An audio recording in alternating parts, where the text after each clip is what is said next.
Dan kita juga harus mengimani bahwa Tuhan yang telah menolong kita di masa lalu, masa sekarang pun Tuhan menolong kita, dan masa yang akan datang pun Tuhan menolong kita.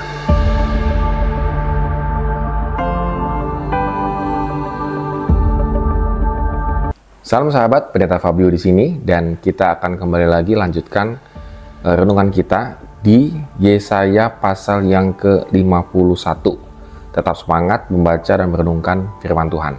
Ya, kalau kita sedang mengalami kegagalan, kehancuran, bahkan boleh dikatakan hidup kita sedang mengalami pergumulan yang cukup berat. Mungkin kita sedang berada di persimpangan jalan yang bingung kita memilihnya. Kalau kita belok kiri, nanti yang ini akan hancur. Kalau kita belok kanan, yang ini akan gagal.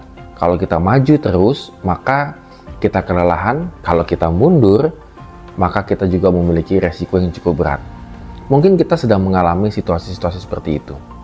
Tentunya, kita membutuhkan penghiburan, kekuatan, dan pengharapan yang baru kembali. Yesaya pasal 51 ini sebenarnya menceritakan tentang penghiburan janji Tuhan bagi umatnya Israel yang sedang mengalami kehancuran pada masa itu. Nah, hari ini kita akan kembali lagi ya sahabat sekalian untuk merenungkan penghiburan apa yang bisa kita dapatkan dari Tuhan ketika kita sedang mengalami kehancuran atau kegagalan dalam kehidupan kita. Yang pertama adalah dengarkanlah aku, hai kamu yang mengejar apa yang benar, hai kamu yang mencari Tuhan. Pandanglah gunung batu yang daripadanya kamu terpahat, dan kepada lubang penggalian batu yang daripadanya kamu tergali. Ayat yang pertama.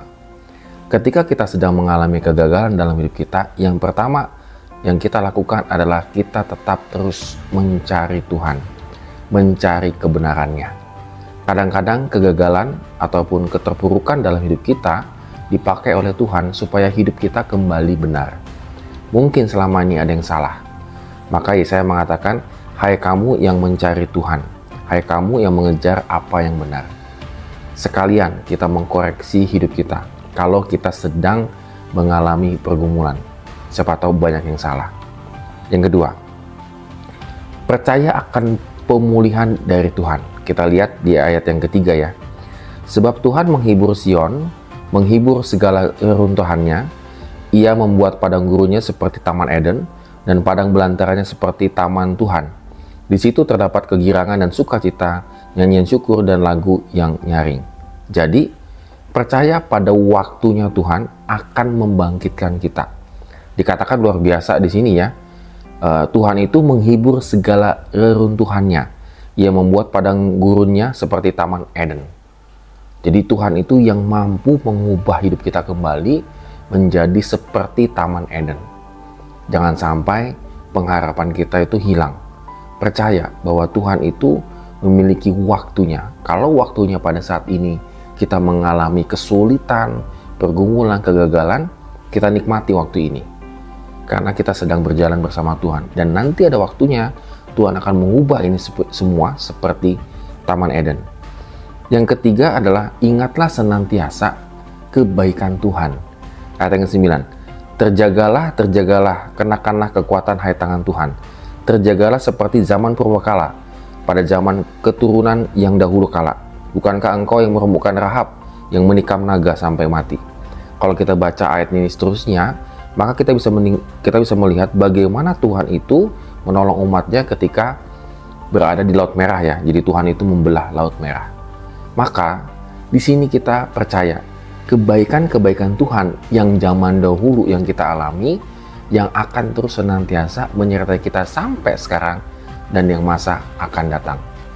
Dan kita juga harus mengimani bahwa Tuhan yang telah menolong kita di masa lalu, masa sekarang pun Tuhan menolong kita, dan masa yang akan datang pun Tuhan menolong kita. Oleh karena itu sahabat sekalian, mari kita tetap memandang Tuhan. Karena perubahan hidup itu dimulai dari kita memandang Tuhan dan akan mengalami kasih karunia-Nya, kebaikannya. Sehingga nama Tuhan senantiasa dimuliakan dalam kegagalan kita, kehancuran kita, dalam pergumulan kita. Amin. Kiranya Tuhan memberkati kehidupan kita hari ini.